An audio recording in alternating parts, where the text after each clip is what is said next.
Greetings, ladies and gentlemen. Today is Monday, May 8th. The first weekend of May baseball is in the books, and we had a lot of serious division rivalries take place this weekend to talk about. Let's do it. Hello, everybody. This is the middle of the order. I am your host, Steven, and we've got quite the weekend to dive into here.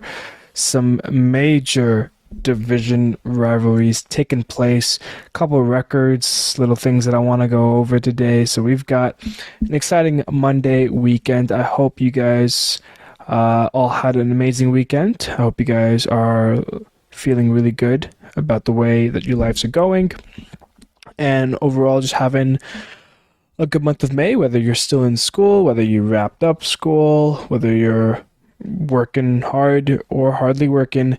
As long as you're happy and living your life, that is what I want for you guys. But I would also appreciate if you could support me as much as you guys can, and it helps by subscribing if you're on YouTube, liking the video, or if you're on Spotify or Apple Podcast, hitting that follow button, rating me 5 stars. I would greatly appreciate it. One thing to note about before we dive into our series recap: a great player left our lives the other night. Vida Blue, Oakland A's legend, unfortunately passed away Sunday morning. He had 3 World Series with the team. He had 6 All-Star appearances, was a Cy Young winner, an MVP, one of the better left-handed pitchers. Obviously, I wasn't alive to watch him pitch in his prime, in his heydays, but I've seen videos, and you know, when playing MLB The Show, I use him a little bit in there, so I know of him. So it's a fortunate loss for the sport of baseball, and thoughts and prayers for family and friends, knew him personally, and the rest of that. Fortunate. But we are going to dive in to our series recap for the weekend that was rivalry weekend. A lot of good rivalries happened, so let's dive on in. Starting off rivalry weekend, we've got the Yankees visiting Tropicana, taking on the Rays, and this series starts with a Randy bomb on the first day of Randyland. Yandy Diaz also goes deep, but all of this is erased with a Harrison Bader 3-run shot that would tie the game. Wander Franco, he doubles in a run that gives Tampa the lead that they hold on to. They take the opener 5-4.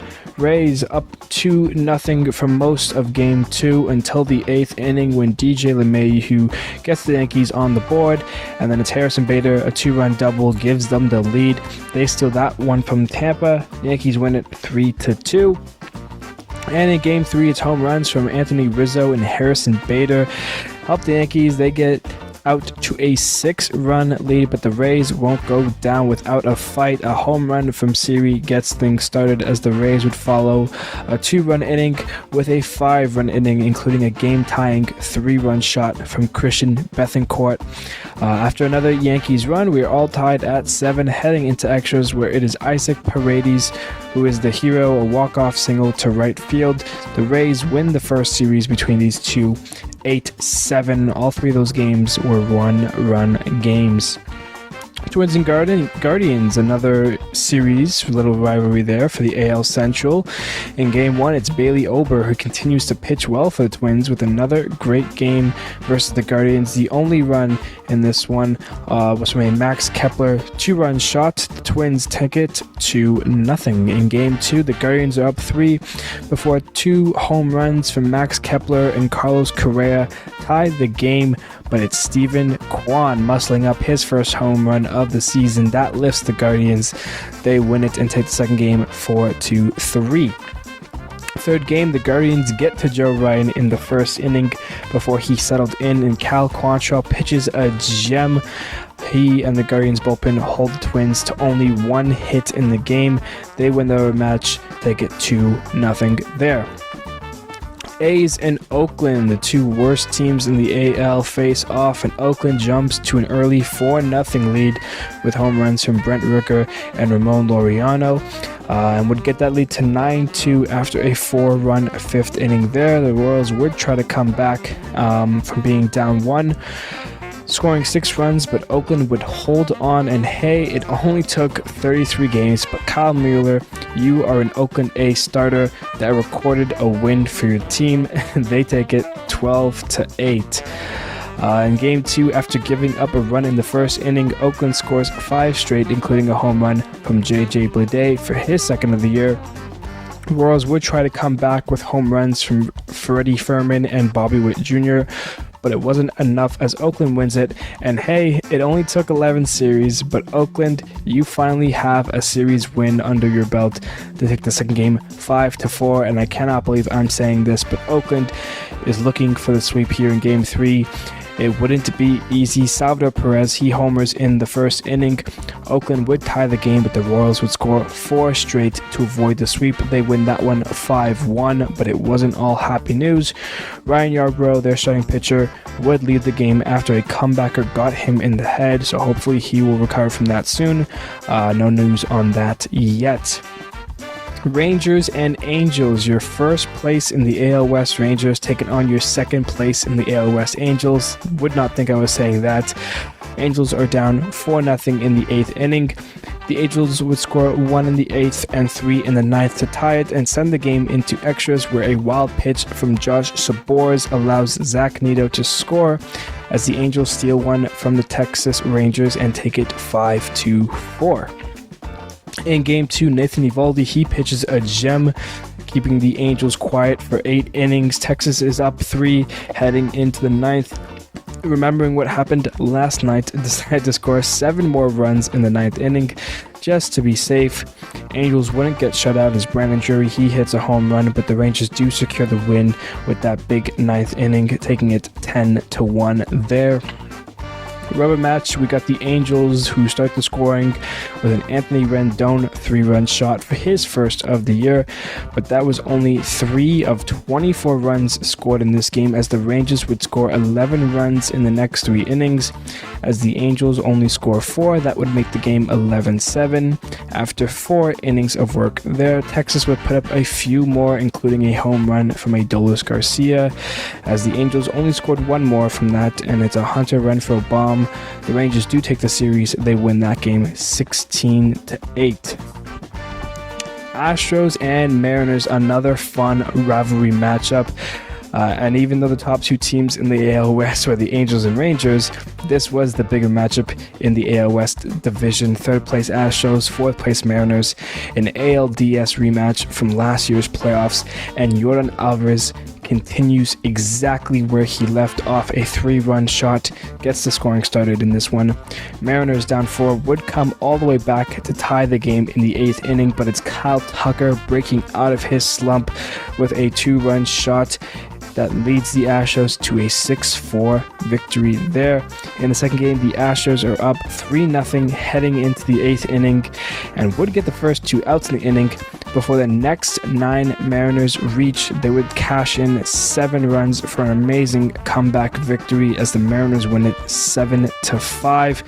And in the rubber match, it's Bryce Miller with another nice start in his second game of his career, and it's Julio with the home run that would help lead his team to beat the Astros and win the series. Mariners take it 3-1.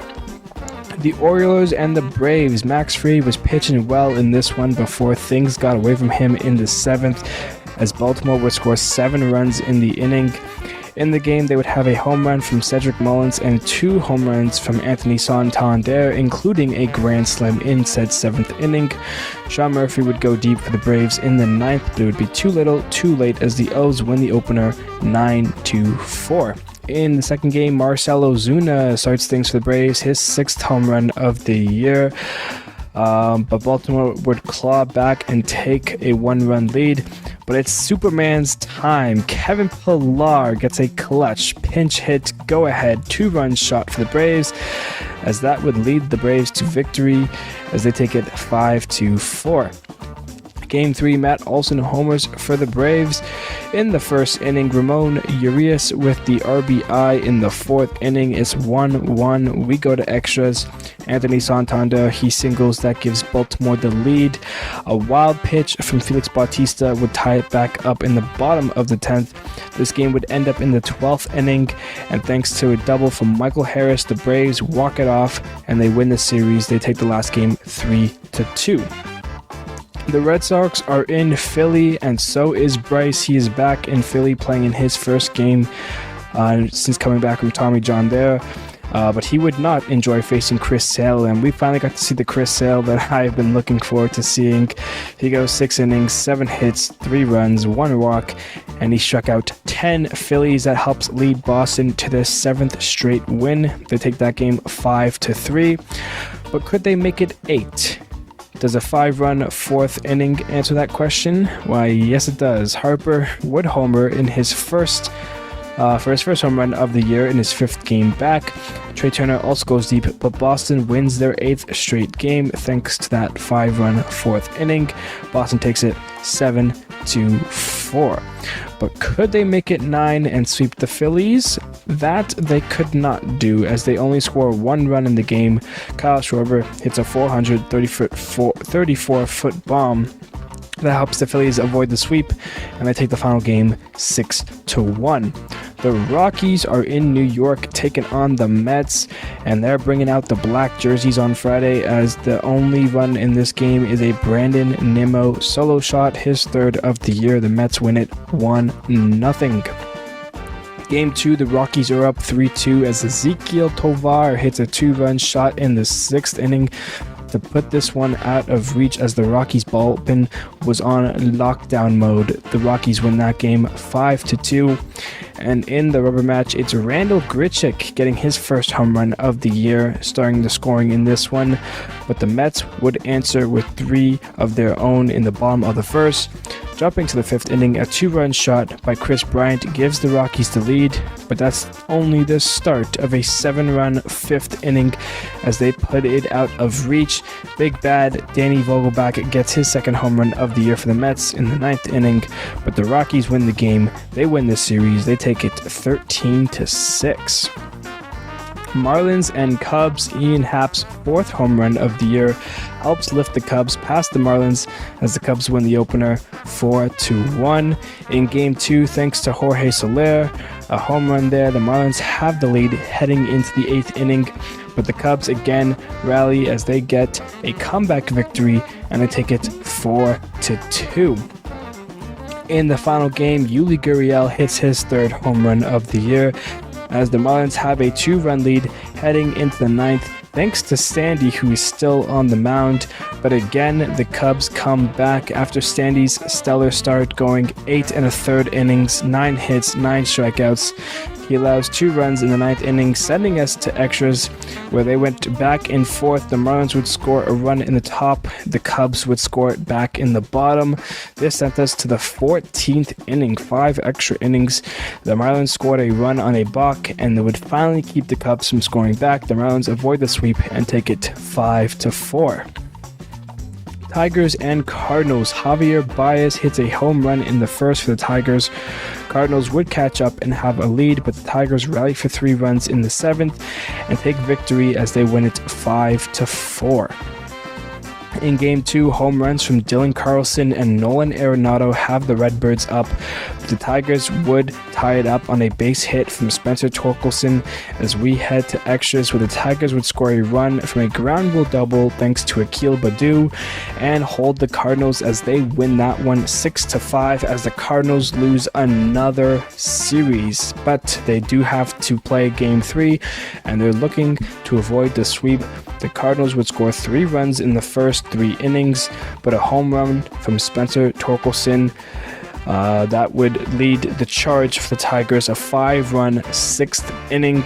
How would the Cardinals respond? How about a 7-run inning in the bottom half of that, a total of 12 runs in the 6th inning, and Paul Goldschmidt, he hits not just 1 or 2, but 3 home runs in the game to lift the Cardinals to a win. They avoid the sweep from the Tigers and take the final game 12-6. White Sox and Reds. The Reds are up 3 in game 1 before Elvis Andrus, he hits a 3-run shot to tie the game. Jonathan India, he hits a home run in the next inning to retake the lead for the Reds, but Luis Robert Jr. with a 2-run bomb gives the White Sox the lead that they would hold on to as they take the opener 5-4. In the second game, it's TJ Friedl. He gets a 3-run home run and an RBI triple. He leads the Reds past the White Sox and take that game 5-3. And in the final game, Jonathan India, having himself a very nice series, starts the rubber match with a home run in the first inning. So because of that, the White Sox decide to drop a bomb in the second inning by scoring not 1 or 4 or 7, 11 runs in the inning. Yes, you heard me, 11 runs, capped off by a home run from Gavin Sheets. Need I say more about this game? White Sox win the game and the series 17-4. Good God. Blue Jays are in Pittsburgh taking on the Pirates, the best team in the NL Central still. And by George, we've got a Springer dinger. Is Springer. He hits his 4th home run of the year for the Jays. That leads them to a 4-0 win there. Game 2, the Blue Jays score 4 in the first and 3 in the third, all without hitting a home run. That catapults them to another win as they beat the Pirates 8-2. And in the final game, Whit Merrifield, he hits his first home run of the year. He would have 4 RBIs in the game. Dalton Varsho, Kevin Kiermaier, they also go deep in this one. The Blue Jays, they sweep the Pirates. Kikuchi improves to 5-0 on the year. They'll win it 10-1. Brewers and Giants. Every time the Brewers score in this game, the Giants answer right back in the next half inning, and then Wilmer Flores for the Giants puts it away, a home run in the 8th inning. The Giants take the first game 6-4. Game 2, it's Thairo Estrada. He hits a home run that gives the Giants a 3-run lead, and then the rookie Brett Wisely hits his first Major League home run as the Giants win that one 4-1. Congratulations, Brett Wisely, number 1 home run on the year, on the career for you. And in Game 3, William Contreras and Willie Adames, they both get 2-run home runs in the game, which helps the Brew Crew avoid the sweep against the Giants. They take the final game 7-3. Nationals and D-backs, an amazing start from Morel Kelly and Corbin Carroll with home run at number 5 on the year. That propels the Diamondbacks to a win. They take the first game 3-1. In Game 2, the Diamondbacks have a 6-2 lead heading into the 9th inning, but the Nationals put up 5 runs in the inning to take the lead as Keibert Ruiz, he homers to start the scoring in the 9th inning, and Lane Thomas ends it with a 2-run home run to give the Nationals the lead. But did the D-backs just throw in the towel? Heck no. Lourdes Gurriel Jr. with his purple hair, a home run ties it up. The D-backs continue to rally, and they would walk it off on a bases-loaded walk as the Nationals ruin the comeback from behind win.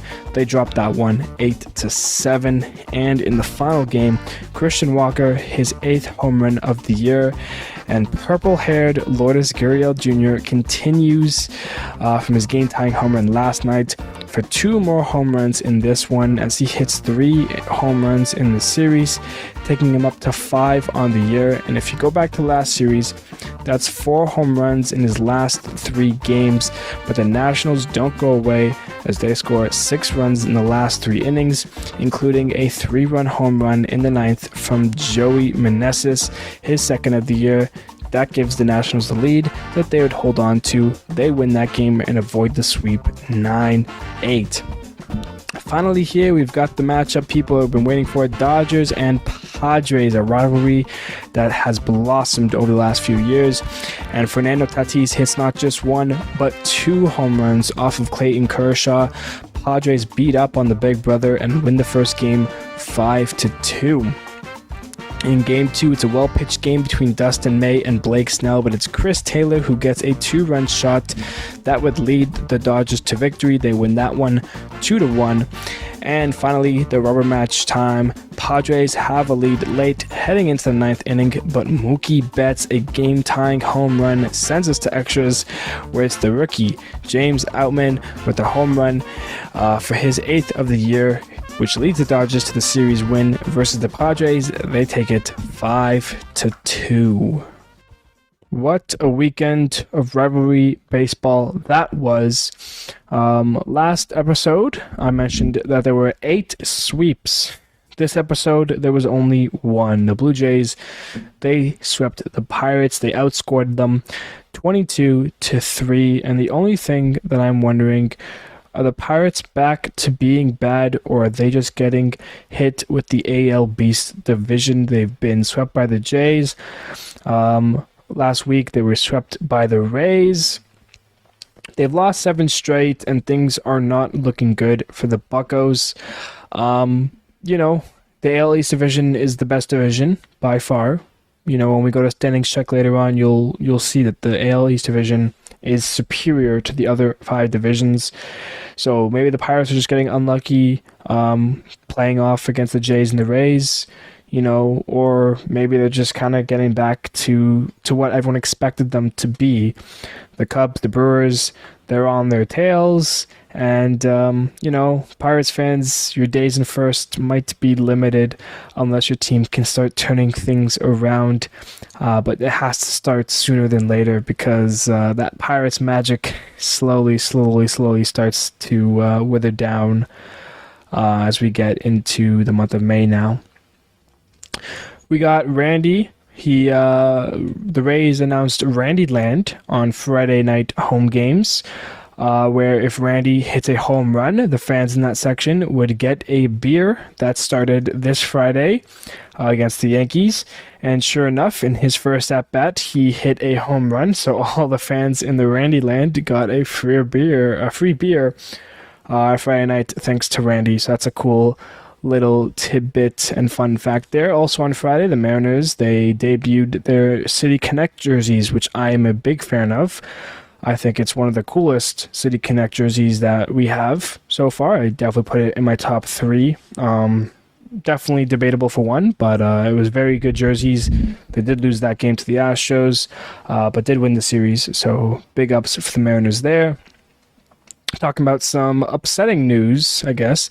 The A's announcer, Glenn Copier, he has been suspended for saying a certain word on the air during the Oakland A's pregame show. He was talking about visiting the Negro League Baseball Museum in Kansas City, but he chose his words very poorly, said a very naughty word that I am definitely not going to repeat.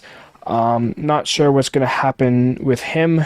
We've had instances of reporters and commentators stating some not nice words that have led to some big boy firings. So it only is a suspension as of now. We'll see what Oakland does. Always news surrounding on Oakland. Some bad news for Oakland this episode. Vida Blue and now this. So sorry, Oakland. Just... you can't win on the field, you can't win off the field. Even though you did win on the field, eh? Big surprise, big congratulations for Oakland. First series win. First time one of their starting pitchers was recorded for a win. So Oakland, a little mixed feelings, mixed emotions for this episode there. Baltimore, hey, you guys are playing some stand-up baseball. We've had 11 series so far, and Baltimore has opened each one of those series with a win. The first game of every new series has been a win for Baltimore. So if you're a betting person, take Baltimore tomorrow, or today, I guess, to win the game, because they are 11-0. So go Baltimore. The Cardinals, they're 0-11 on series openers. Yeah, so, if you want to make a little money today, bet Baltimore to win, bet the Cardinals to lose, because that's what they've done all season long. And watch, one of them is going to lose. Baltimore's going to lose, and the Cardinals are going to win. That's how betting works, essentially. I've got a fun fact about Miami that I'll talk about a little bit later on during the standings check. So stay tuned for that. But an interesting stat that I saw this weekend about the Cardinals. They were at one point 10-23 after the loss on Friday. That would mean they're 13 games below 500. During the huge and long, lengthy career of Yadier Molina, the Cardinals were never 13 games under 500. And after 1 month of baseball without him, they are. So the Cardinals are playing a different brand of bad baseball, and I couldn't tell you why. I'm watching these games, and some of them, like, they should be winning, and I don't know what's wrong with the Cardinals. Like, pitching is definitely not there. Miles Mikolas, Jack Flaherty just aren't pitching well. You know, Nolan Arenado, Paul Goldschmidt, Tommy Edman, like, these guys are playing decently well. Tommy Edman has a surprising amount of home runs set the season. You know, Paul Goldschmidt, we talked about his 3-homer day on Sunday to avoid the sweep. But I mean, the Cardinals, we had the White Sox a couple weeks ago. You know, their historic bad playing of baseball. Cardinals, you're on the same boat. I mean, the Central was supposed to be yours for the taking. And now look, you've got the Pirates in first place, and you guys are well in fifth place behind the Reds, behind the Cubs. And I mean, everyone thought it would be a lock for the division. So the Cardinals really have to step it up there. But yeah, definitely not fun if you're a Cardinals fan right now, that's for sure. Moving along here, we're going to go through our games of the weekend, and yes, that is games plural. I'm deciding to spoil you guys this episode. We have not just one game of the weekend, but 3, and it's all from our big division rivalries: Astros, Mariners, Yankees, Rays, Dodgers, Padres. Let's get started with the Astros and Mariners, their game of the weekend. That came on Saturday. Astros get it started scoring-wise. Sac fly from Kyle Tucker. Jeremy Pena, a single. That was in the 4th. 5th inning, home plate collision. That's a call in the field overturned. That scores another run. The Astros are up 3-0 there. But let's just jump to the 8th inning, because that's where all of this stuff really starts to matter. Rafael Montero, he comes into the game. He gets Ty France to ground out. He strikes out Jared Kalanick. 2 outs, 4 outs left to go in the game. Astros up 3-0. What could go wrong? He walks Eugenio Suarez. Cal Raleigh, he singles. Teoscar Hernandez, he singles. Bases loaded. 2 outs, J.P. Crawford, and he hits the game-tying double that scores 3 runs. Suarez, Raleigh, and Teoscar all come in to score. That takes Montero out of the game. Ryan Stanek comes in. First thing he does is walk Taylor Trammell. Then Jose Capolero, he doubles in 2. Seattle has now taken the lead 5-3. Julio with a line drive to center field. That scores Jose, making it 6-3. Then Ty France, he singles a line drive. A little blooper from France there. That allows Julio to get to 3rd on the play. And then Jared Kalanick, he singles. That drives in another run. Seattle scores 7 in the 8th inning before Suarez grounds out 9 straight batters, all with 2 outs. And yeah, that would do it there. Jake Myers, he doubles in 2 before Dubon strikes out swinging. The Mariners win that game. Good stuff from the Mariners there for the first game of the weekend. Dodgers and Padres. Padres get out early in the bottom of the 1st thanks to Manny Machado. He doubles, giving them the lead. And then Bogarts doubles. So there you go there. Padres quick 2-0 in the 1st there. Top of the 6th, Will Smith, he doubles. It's 2-1. We head to the top of the 9th. Mookie Betts, his 6th home run of the year, ties the game in the 9th off of Josh Hader. Commentator had something to say to Tatis, saying that's what a superstar looks like, and not fun there. Top of the 10th, Michael Busch, he singles Freddie Freeman scores. That made it 3-2. And then James Outman, he's having a rookie campaign. They lost Cody Bellinger. Well, this guy's basically a replacement. He's off to a great start for his career. His 8th home run of the year made it 5-2 Dodgers, and also won them the series. So the big brother definitely came out to play there. Dodgers take that one. And that was also on Sunday Night Baseball, ESPN. So good game there, ESPN. Good pick there. Finally, Yankees and Rays. And it starts in the top of the third. Anthony Rizzo, home run number 6 on the year, 1-0. Harrison Bader, he hits his second of the year, second of the series as well. So Bader's off to a little start there. That made it 3-0 Yankees. Later on, top of the fourth, Aaron Hicks, he doubles, making it 4-0.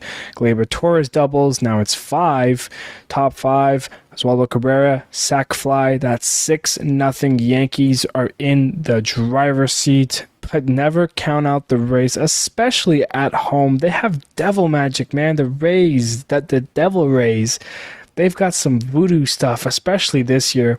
Jose Siri, his 3rd home run of the year, made it 6-1. Later on, Wander Franco, he singles in a run. It's 6-2.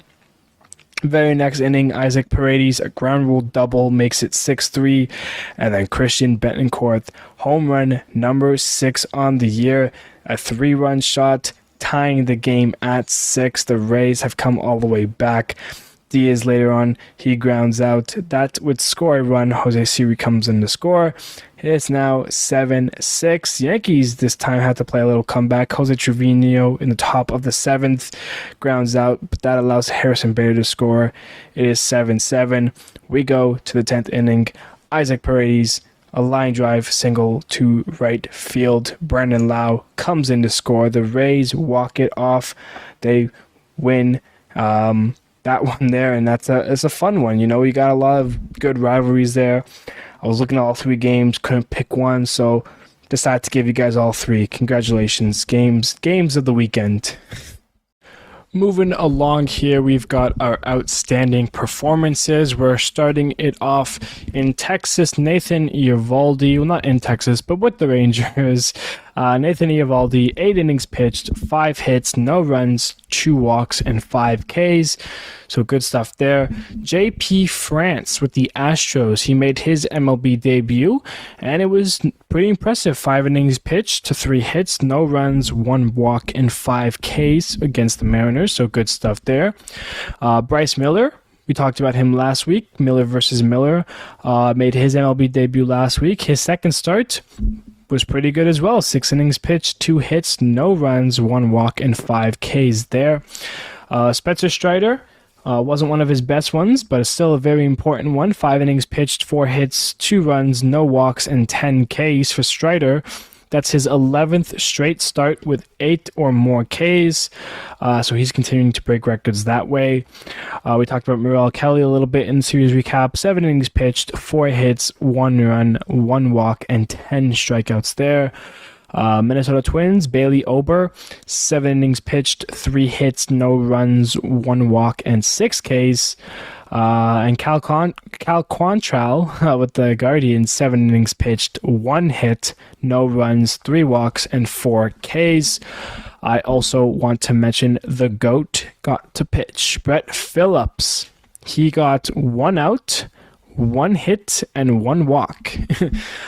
So Brett Phillips with the Angels, he still does it. He's the best to ever do it in my mind. Those are your outstanding performances. Now it is time to talk about something that nobody likes talking about. Injuries. The injury update. Nobody likes getting injured. No one likes to see players go down. So it's a sad thing, but we gotta talk about it.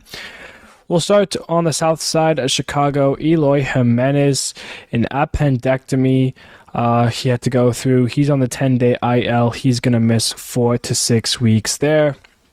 I might have mentioned this one already, but Luis Garcia with the Astros, he's out for the season with Tommy John. So big blow to the Astros there. Nationals, Victor Robles, he's on the 10-day IL with back spasms. Ryan Yarbrough with the Royals, we mentioned him. He had the line drive to the face. No news on what is going to come out of that for the Royals camp, if he's going to go to the IL or not. Most likely, yes, I would say. It's very rare for a player to get hit by a comebacker and then be fine 5 days later. But we'll see about that. Christian Arroyo with the Red Sox. He's on a 10-day IL with a right hamstring strain. Penn Murphy with the Mariners. 15-day IL with the right elbow inflammation there. Kyle Isbell with the Royals. He's going to miss 6 weeks with a grade 2 hamstring strain. Cardinals. Tyler O'Neill on the 10-day IL with lower back strain. Vince Velasquez, 15-day IL, right elbow inflammation there. Also on the subject of the Pirates, Drew Maggi is back down to Double-A. His time in the majors is over, so a little sad there. Jake Berger, White Sox, 10-day IL, strained left oblique. Kyle Wright, he's on the 15-day IL for the Braves, right shoulder inflammation there. And I might have mentioned this one definitely. Herman Marquez with the Rockies, he's out for the season with Tommy John as well. So a few guys with Tommy John already in the year. Marquez, Garcia, we mentioned Robbie Ray a few weeks ago with it as well. So it's tough to see, but those are your injury updates for the week. Now we're going to look at our standings, check our standings. And we've got a couple little switch-ups and mix-ups here. Let's start with the AL East Division, or AL Beast Division, because it is still the only division where all 5 teams have a 500 or better record. The Yankees are in last place still. They're 18-17. They're 1 game above 500 there. Red Sox are in 4th. Jays are in 3rd, both with 21 wins. Just the Jays have 1 less loss than them, because they've played 1 last game. Baltimore, 22-12. They're a game and a half above the Jays there, and are still 5.5 games back of Tampa Bay, who is 28-7. They're going to get to 30 wins before they get to 10 losses, which is crazy. They have an 80% winning percentage. They win 80% of the time, which is crazy to me. AL Central, you go from the best to the worst. The Twins are 19-16. They're the best in the AL Central and the only team above 500. Guardians are in 2nd with 16 wins and 18 losses. You take the 5th place Yankees, you put them in the AL Central, and the Yankees are in 2nd place. It's the way the cookie crumbles, I guess. Detroit's still in 3rd, 15-18 there. White Sox 12-23, and the Royals still looking for win number 10. They're 9-26. AL West, things are interesting between 4 teams, and then you have Oakland, 8-27. Will Oakland get to 30 losses before they get to 10 wins? The Oakland Athletics are just the reverse Tampa Bay Rays, and it is sad to see. Their run differential is now negative 127. Not fun there. Seattle and Houston are tied for 3rd. They're both at 500, 17 wins, 17 losses. Angels, a little bit better than that. They're 19-16 in 2nd place. And the Rangers are 20-13, still riding high in 1st. Flip the script to the NL. The Braves are the only team in the NL East with a 500 or better record, but they have a substantial one. They're 24-11, well above 500, and 7 games above the 2 teams tied for 2nd, the Miami Marlins and the New York Mets, who are 17-18. Fun fact with Miami, they are 11-0 in 1-run games. And they're 6-18 in any other game. Every time it's been a 1-run game, Miami has won those games. They have a run differential of 56, negative 56. That's the worst in the NL East, yet they're still 2nd. Their expected win-loss record should be 11-24, and yet they're 17-18. They're doing 6 games better than what their runs and the way they've been playing are saying about them. That's saying a lot, especially because their expected win-loss is lower than the Nationals. And the Nationals are in 5th with 14 wins and 20 losses. So very surprising stuff from Miami. Hey, you win one-run games? Look at you go. Miami's in second place, tied for it. So, good for them there.